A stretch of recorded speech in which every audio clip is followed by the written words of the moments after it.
Coming up, I'm going to be sharing my thoughts on Behind the Attraction. But before we get into any of that, make sure you do hit that subscribe button to keep up with the latest Disney Plus news. Hi everyone, it's Roger here from What's on DisneyPlus.com, and I'm going to share my thoughts on the brand new Disney Plus original series Behind the Attraction. Now we're going to be getting 5 episodes on the 21st of July. There are going to be 10 episodes in this season. Originally, they were going to have all 10 come out at the same time, but they've changed the plans while they've been going through all of this. I've actually seen all 10 episodes, but we don't yet know when the other 5 episodes are going to be arriving. So the 5 episodes that are going to be released on Wednesday include Tower of Terror, Haunted Mansion, you've also got Star Tours, you've also got The Jungle Cruise, and the Tower of Terror. Now, I think this is definitely a great little thing for Disney Park fans. It's full of little information.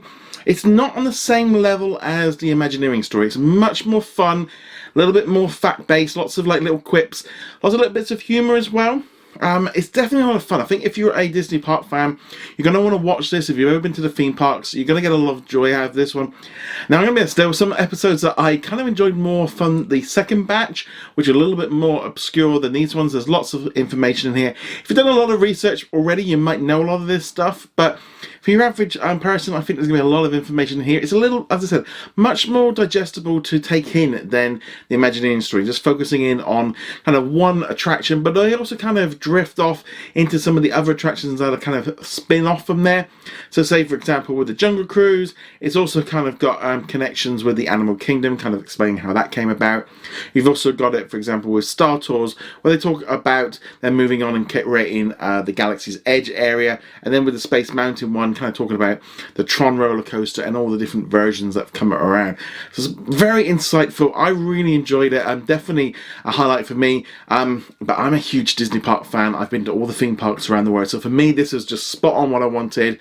I really enjoyed it all. Like I said, there's a little bit of humour in there. It's made by the same people that created one of the toy shows on Netflix, and like I said, they kind of seem to just get in there, get the little gist of it, give you little nuggets, lots of little humour bits as well.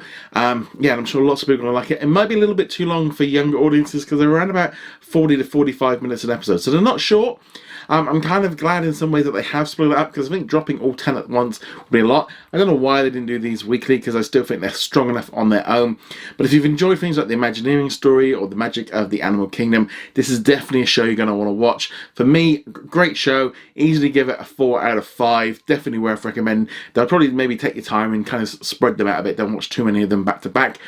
But if you're excited about this series, let me know in the comments below. Thank you very much for watching this video. Make sure you go check us out over at whatsondisneyplus.com.